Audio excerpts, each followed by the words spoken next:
শুক্রবার দিনে হাসব্যান্ড যদি বাসায় থাকে আর যদি কোনো ইম্পর্টেন্ট কাজ না থাকে তাহলে চেষ্টা করি একটু বাইরে বের হওয়ার। তো সেদিন চলে গিয়েছিলাম উত্তরাতে। উত্তরা দিয়াবাড়িতে রিসেন্টলি অনেক বেশি জমজমাট।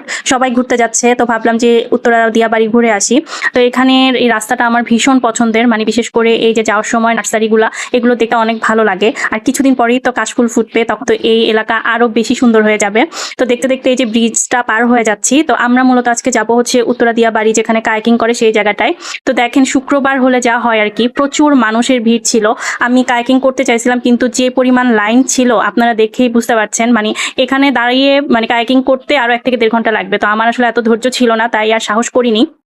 কারণ এখানে লাইনে দাঁড়াবো, তারপরে আমাদেরকে হচ্ছে মানে নৌকাগুলা দিবে। তো ভাবছি যে থাক, দরকার নাই। আর সেদিন অনেক মানে বৃষ্টি নামতেছিল কিছুক্ষণ পর পর, সেজন্য আর উঠি নাই। ভাবছি যে গিয়ে বসে থাকি কোথাও। তো এই যে পার্কটা, ভাসমান যে পার্ক আছে, এখানে কিছুক্ষণ বসেছিলাম। তো এখানে হচ্ছে 20 টাকা করে নেয় টিকিট। তো 20 টাকা টিকিট কেটে ভিতরে ঢুকতে হয়। তো এখানে বসে আসলে ভিউটা অনেক সুন্দর লাগতেছিল। ওই যে দূরে দিয়াবাড়ি যে বিল্ডিং গুলা, এইগুলো দেখতে বেশ ভালো লাগছিল। আর সবাই হচ্ছে কায়াকিং করতেছে, সেটা দেখতেছিলাম বসে বসে। আর এই যে নতুন 1 সপ্তাহের মতন হবে এই যে ওয়াটার জর্বিং গুলা মানে চালু করছে। তো 2টা আপু বেশ এনজয় করতেছিল। সত্যি বলতে কি আমি কোনো মানে অ্যাক্টিভিটিস আসলে করতে পারি নাই। আর এই যে দেখেন মেট্রো রেল চলে আসছে। মেট্রো রেল দেখতে খুবই ভালো লাগতেছিল বসে বসে। কিছুক্ষণ পর পর মেট্রো রেল আসতেছিল। তো যেটা বলতেছিলাম যে ওয়াটার জর্বিং করার খুবই ইচ্ছা ছিল, কিন্তু এখানেও প্রচুর ভিড় ছিল। লাইনে দাঁড়িয়ে থাকা আসলে সম্ভব ছিল না। তাই ভাবলাম যে থাক, বসে বসে এনজয় করি। তো এখানে আমি 1 কাপ চা নিয়ে বসে বসে খাচ্ছিলাম আর বাইরের দৃশ্যগুলো দেখতেছিলাম। দেন সন্ধ্যার দিকে আমরা হচ্ছে চলে গেছিলাম বউবাজারে। তো এখানে হচ্ছে বিভিন্ন ধরনের খাবার পাওয়া যায়। আসলে আমি কনফিউজড হয়ে গেছি যে কি খাবো, বুঝতেছিলাম না। তো অবশেষে হচ্ছে আমি কাঁকড়া খেয়েছি। মানে আমার খুব কাঁকড়া খেতে ইচ্ছা করতেছিল, কাঁকড়া আমার ভালোই লাগে। তো এই যে এই আপার দোকান থেকে হচ্ছে ভুড়ি ভুনা আর কাঁকড়া নিয়েছিলাম। তো পাশেই দেখতেছিলাম যে মাটির জিনিসপত্র বিক্রি করছে। তো এখানে একটু দেখতেছিলাম, যদিও আমার কাছে দাম বেশি মনে হয়েছে সবকিছুর।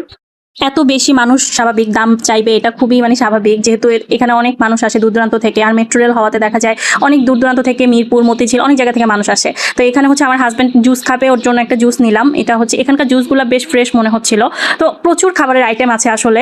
এখানে আসলে সময় নিয়ে আসা উচিত, কারণ আপনি ইচ্ছা মতো খাবার খেতে পারবেন, আপনার যেটা খেতে মন চায়। তো আমি হচ্ছে চালের রুটি আর হচ্ছে চাপটি নিয়েছিলাম, যেটা কাঁকড়া ভুনা খেয়েছিলাম, সাথে হচ্ছে চালের রুটি আর চাপটি নিয়েছিলাম। তো এই যে এই আপার দোকান থেকে আমরা নিয়েছি। তো আপার দোকানটা একটু দেখিয়ে দিলাম, আপা অনেক ভালো ছিল। তো আমার কাছে আপার ব্যবহার ভালো লাগছে দেখে আমি একটু শেয়ার করলাম আর কি আপনাদের সাথে।